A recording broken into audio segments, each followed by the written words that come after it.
The illusion of self. Eastern philosophy meets neuroscience. Is the self just an illusion? The question sounds almost mischievous, like a magician whispering a secret behind a curtain. You feel certain you are you, a single, solid center of experience looking out at the world. Yet the moment you try to point directly at what you actually are, the certainty thins, the boundaries blur, and suddenly the most intimate thing you've ever known becomes the greatest mystery in your life. Consider a simple optical illusion. Two identical lines that look different lengths, a still image that appears to swirl. Your eyes swear the effect is real. Your mind disagrees. Something in you shifts, and you realize that perception is not a mirror, but a suggestion. Now imagine an illusion not of lines or colors, but of identity itself. The paradox is that every moment of your life feels anchored by something stable behind your eyes. A narrator, a witness, a center that persists through time. Yet both neuroscience and Eastern philosophy tell us that this sense of self is stitched together moment by moment. Not a thing, but a process. Not a fixed entity, but a shimmering pattern, like a flame that appears continuous, even though every spark is new. This matters more today than ever. In a world obsessed with identity, branding, personal storytelling, and carefully curated digital selves, the idea that the self is fluid, dynamic, and constructed is not just philosophically intriguing. It is liberating. It loosens the grip of fear. It softens self-judgment. It gives us room to breathe. Understanding the illusion of self may be one of the most quietly transformative ideas of our time. We begin by clarifying what we mean. When we talk about the self, we usually refer to a personal continuity, the sense that the person who woke up this morning is the same person reading these words now, who is the same person that was 9 years old, worried about a school presentation or hopeful for summer adventures. It is the belief that identity is a thread stretched across the arc of your life. But the Eastern concept of Anatta, or no self, suggests a different picture. It does not claim that nothing exists. It does not say life is empty or meaningless. Instead, it challenges the assumption that there is a permanent core beneath your changing thoughts, emotions, and perceptions. You are not the riverbank. You are the river. Thoughts flow. Sensations flow. Memories drift past. Even your personality, the quirks, anxieties, ambitions, and tastes you believe define you, shifts with context, age, stress, environment, sleep, diet, and circumstance. You are a dynamic system pretending to be a static one. Yet the illusion of a stable self is not a flaw. It is a feature of the human brain. The brain builds continuity because continuity helps us survive. It simplifies decisions, tracks goals across time, predicts other people's behavior, and creates social coherence. A creature with no sense of identity would struggle to navigate a complex world. So the mind generates a narrative, a story with a protagonist, a story where the protagonist is me. Neuroscience shows how this narrative is constructed. The brain's networks constantly integrate memories, sensations, predictions, and social cues into an ongoing explanation of what is happening and who it is happening to. The process is fluid, improvisational, adaptive, a kind of internal journalism, fast, flexible, and often inaccurate. The Eastern insight is that this journalist is fictional, not unreal, but imagined. Like a city skyline reflected in a lake. The reflection exists, you see it. It moves, it shimmers, but it is not what it imitates. To understand this illusion more deeply, modern neuroscience offers strange and illuminating windows. Split brain experiments, for example, reveal what happens when the brain's two hemispheres are disconnected. Each hemisphere processes information independently. When one hemisphere acts, the other often invents an explanation, a false narrative to preserve the appearance of a unified self. A person may perform an action prompted by one half of the brain, while the other half confidently tells the researcher why they chose to do it. The story is false.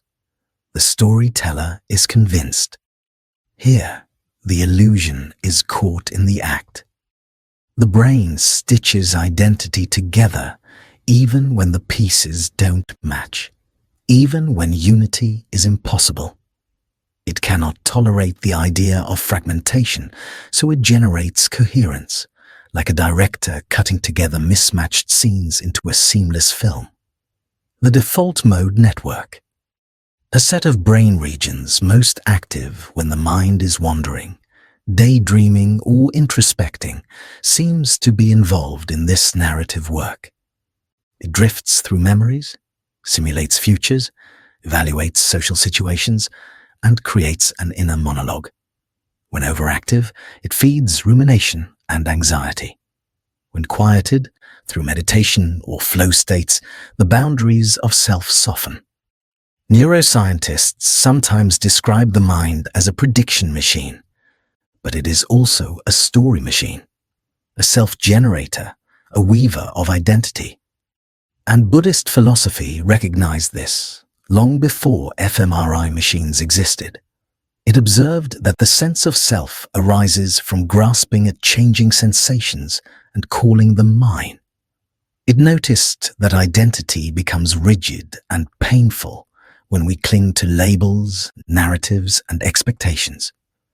It saw through the illusion that our thoughts reflect who we fundamentally are. To make this idea feel cinematic, not just intellectually interesting, imagine two scenes unfolding side by side. A monk sits cross-legged before dawn in a quiet monastery. His breathing is slow and steady.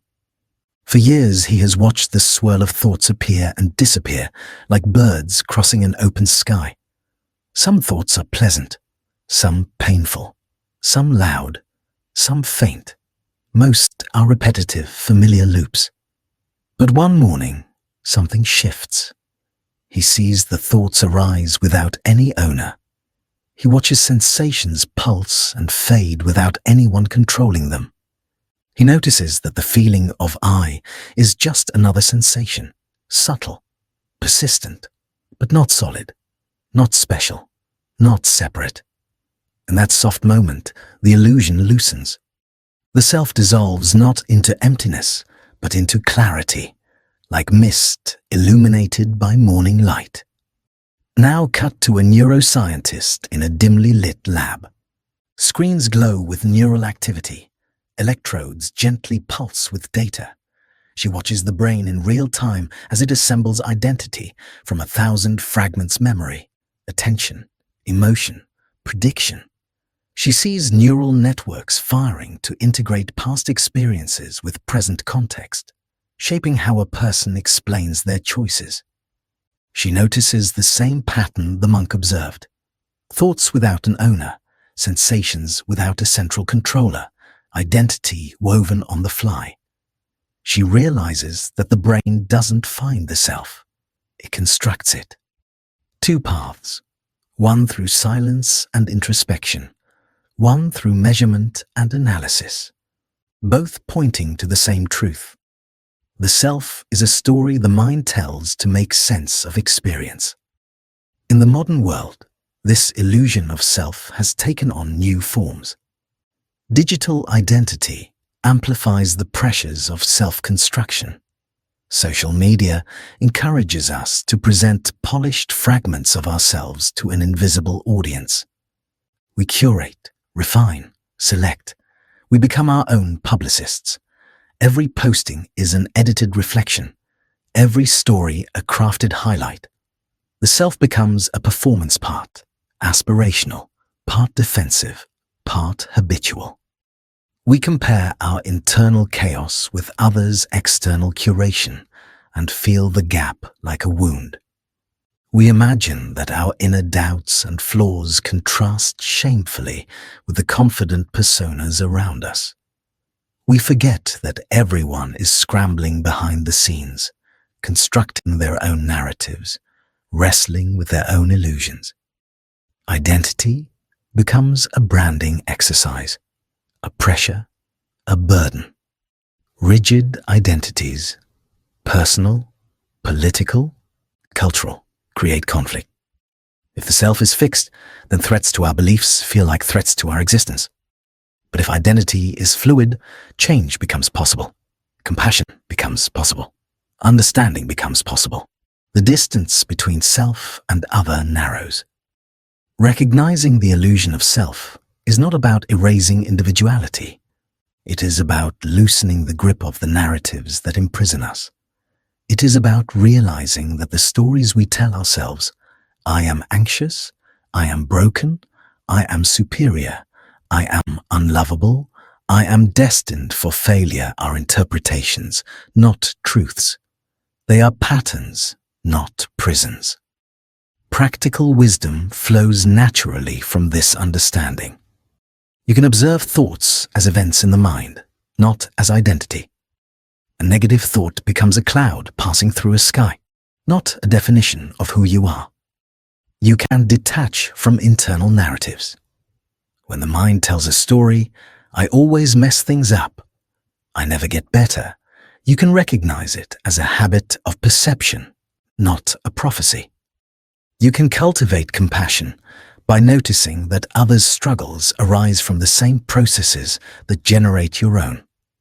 Their fears, insecurities, and emotional storms come from the same machinery of consciousness. The illusion of self connects us rather than divides us. Mindfulness loosens the rigidity of identity. It reveals how sensations arise and vanish, how emotions swell and fade, how the sense of I flickers moment by moment. When you sit quietly and observe your experience without grasping, the self becomes lighter, softer, more spacious. Reflection deepens the insight. Ask yourself, who is the one experiencing this thought? Where exactly is the self located? In memories, in sensations, in the body, in the mind, in a story? The more you look, the more the solidity dissolves, not into emptiness, but into freedom. Understanding the illusion of self does not require renouncing identity. It simply invites you to hold it gently, to see it as a tool rather than a truth, a useful fiction rather than a sacred object. This insight has echoed through monasteries for centuries.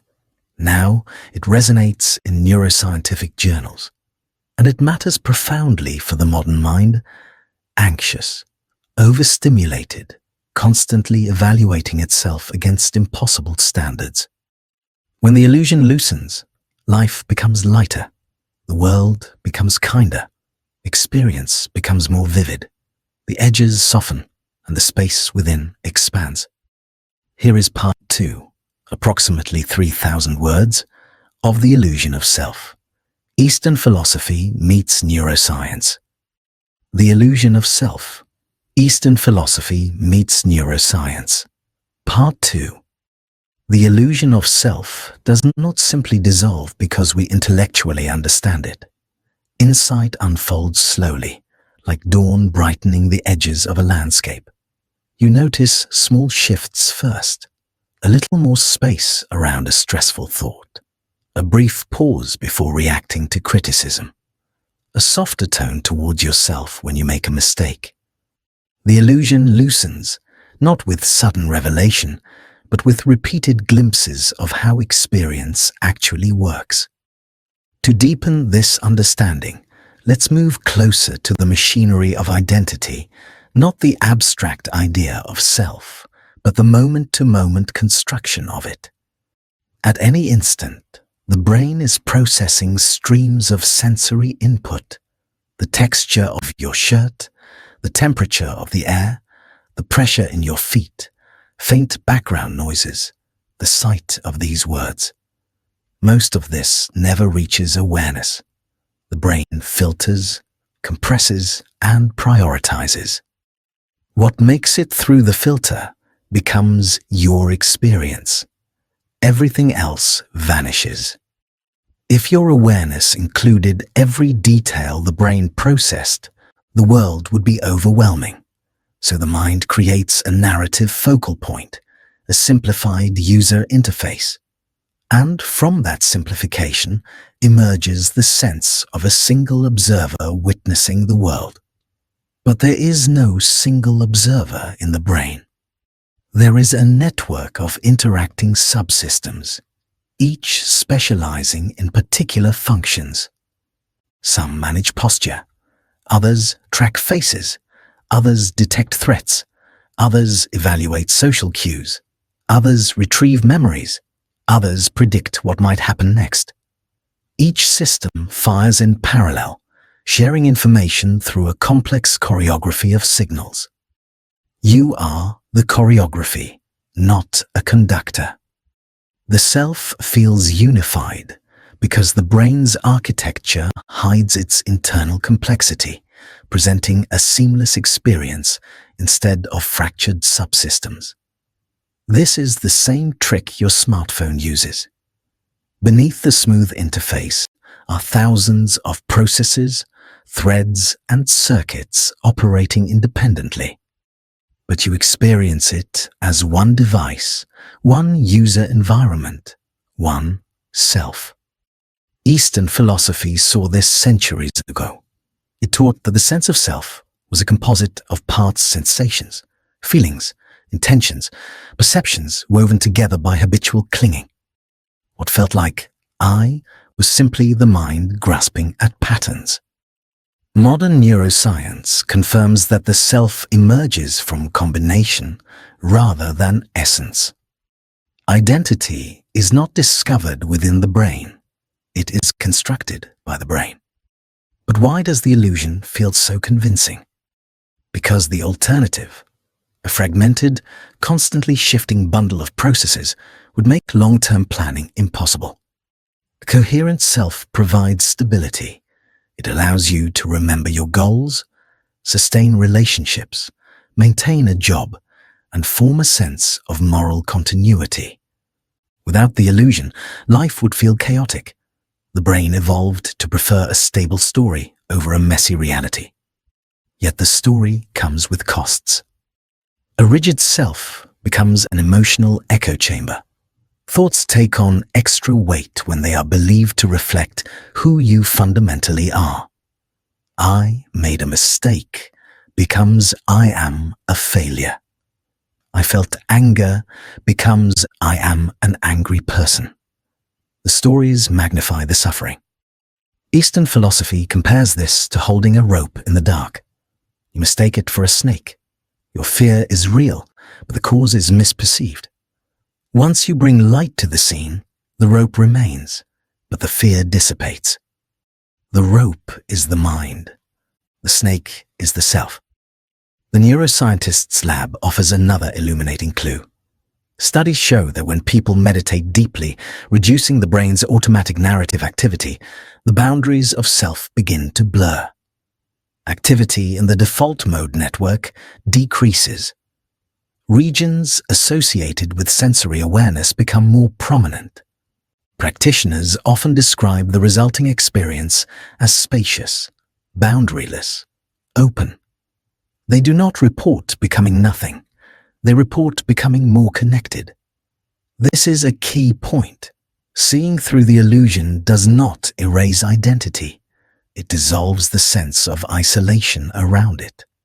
You are not a separate self, looking out at the world. You are part of the world experiencing itself through a particular configuration of biology, culture, and consciousness. To make this vivid, imagine a thought experiment, not a philosophical puzzle, but a cinematic scene unfolding in real time. A neuroscientist sits at her desk late at night, reviewing brain scans of a patient who experienced a profound meditative insight. The scans show unusual patterns, network boundaries softening, cross-regional communication increasing, narrative centers quieting. She sees the mind without its usual filters, not silent, but unburdened, like a forest after rain, clear, vivid, and alive. Across the world, a monk sits beneath a simple lantern. His breathing is slow, his gaze resting lightly on the world around him. He is not analyzing the experience, he is observing it directly. Thoughts rise and fall like gentle ripples. His awareness is open, ungrasping. The sense of a watcher dissolves into watching. There is no I meditating. There is only meditation. Two contexts, two languages, the same insight. The neuroscientist notices a pattern of connectivity she has seen in expert meditators. She wonders if the patient felt the same dissolution of boundaries the monk often describes. She flips through her notes and finds a line. It felt like I became the space around me, not a self inside it. A poet might call this transcendence. A philosopher might call it non-duality. A psychologist might call it a disruption of self-referential processing. Eastern philosophy calls it seeing clearly. The monk, unaware of any neuroscience, simply watches the experience unfold. He notices how peaceful the mind becomes when it stops clinging to identity. He notices how compassion arises naturally when the dividing line between self and other fades. The beauty of these parallel scenes is that they reveal two ways of witnessing the same truth. The self is a remarkably convincing illusion, and life becomes gentler when we stop treating the illusion as a cage. Understanding this does not require abandoning your identity. It simply asks you to hold it with curiosity instead of certainty. It invites you to wear the self like a loose garment instead of a locked armor. Modern life desperately needs this insight. Digital platforms amplify the illusion by forcing us to freeze ourselves into profiles, roles, and narratives. We create online personas the way authors create characters. Then we feel trapped by the characters we invent. The mind, already inclined to create stories about itself, finds unlimited opportunities to do so online. Likes, comments, and metrics reinforce certain identities. Negative feedback threatens them. Our sense of worth becomes attached to an avatar. But imagine seeing identity as fluid, dynamic, and ephemeral. Imagine carrying your digital persona lightly, like a playful mask rather than a fixed self. Imagine scrolling through social media not as a comparison of selves, but as a river of minds performing the same illusion you are. When you recognize the illusion, you begin to see that everyone longs for validation because everyone is protecting an imaginary center. The illusion becomes a bridge to compassion. You understand that behind every boast is insecurity. Behind every insult is fear. Behind every curated highlight reel is exhaustion. Behind every rigid belief is a fragile sense of self trying to hold itself together. Compassion flows naturally once the illusion is recognized. You are not being kind out of moral duty. You are being kind because you understand the architecture of suffering. This understanding also reshapes how you relate to your own inner world. Thoughts lose their authority. Emotions lose their sharpness. Self-criticism loses its teeth. A worrying thought no longer defines you. It becomes an event the brain generates. Anxiety becomes a weather pattern. Anger becomes a passing tension in the body. Sadness becomes a temporary cloud shading the heart. You stop saying, "I'm anxious," and instead notice anxiety is arising. You stop saying, "I'm unworthy," and instead notice a story about unworthiness is appearing. You stop saying, "I am lost," and instead notice the mind is searching for direction. This slight shift in language transforms everything. It turns identity into observation. It turns self-judgment into insight. It gives you room to breathe. Eastern philosophy teaches that you can witness experience without identifying with it. Neuroscience shows how this witnessing arises from changing patterns of brain activity. Both converge on the same skill: the ability to observe the mind without becoming its contents. To cultivate this ability, practical exercises can help. Try sitting quietly for a few minutes and noticing the next thought that arises. Don't analyze it. Don't push it away. Just watch it appear, stay for a moment, and dissolve. Like a wave forming and breaking on the surface of the ocean. Then notice the next one, and the next. Soon you realize something profound. Thoughts happen by themselves. You do not choose them. They arise spontaneously from neural processes and environmental cues. They feel personal only because the brain tags them with the illusion of ownership. Now shift your attention to bodily sensations. Notice how they change on their own. No sensation is permanent. No emotion lasts untouched. Everything moves. Everything pulses. Everything flows. Identity is simply the mind's attempt to stop the flow and call the freeze frame me. To integrate this insight into daily life, consider a simple mental model. The self is like a character in a story. The brain is constantly improvising. The character is useful. It helps navigate social worlds, relationships, personal goals. But it is not the one writing the story. It is written by the story. If the character suffers, you can revise the story. If the character clings to fear, you can soften the narrative. If the character feels overwhelmed, you can remind yourself that you are not confined to the character you are, the awareness watching the story unfold. Reflection questions deepen this perspective. Who was I before this thought appeared? Where is the boundary between my thoughts and the world around me? What remains when all labels fall away? Which parts of my identity are habits, not truths? How would I act if I were not defending an imagined self? These questions are not riddles. They are openings. They shift attention from defending the self to exploring its nature. Over time, this exploration becomes a way of living. You begin to notice the subtle difference between reacting from the self and responding from awareness. Reacting is tight, urgent, defensive. Responding is open, grounded, calm. Reacting protects the identity. Responding recognizes that the identity is just a mask the mind wears. This recognition softens conflict. You argue less because there is less to defend. You forgive more because you see others acting from their illusions. You feel lighter because you are not carrying a fictional self on your back. When you see the self as a process rather than a possession, life becomes more flexible. You adapt more easily. You let go more gracefully. And strangely, you become more authentically yourself, not because you cling to identity, but because you stop distorting your life to protect it. The illusion of self, once seen clearly, becomes a source of freedom.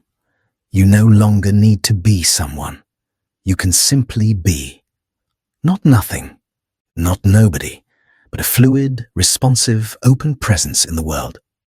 In the end, the illusion of self is not a mistake in the brain's design. It is a beautifully crafted tool, a useful fiction, a survival mechanism, a navigational device. But like any tool, it becomes harmful when mistaken for the truth. When you see it as an illusion, you can use it skillfully. When you cling to it as truth, you suffer. Eastern philosophy whispers this insight through metaphor and meditation. Neuroscience reveals it through imaging and experiments. Both perspectives point toward the same horizon, a mind less confined by its own narratives, more spacious in its awareness, more compassionate in its connections. The self is a shimmering mirage across the desert of experience, vivid, compelling, but not solid. You can walk toward it, study it, and even use it, but you do not have to mistake it for your core.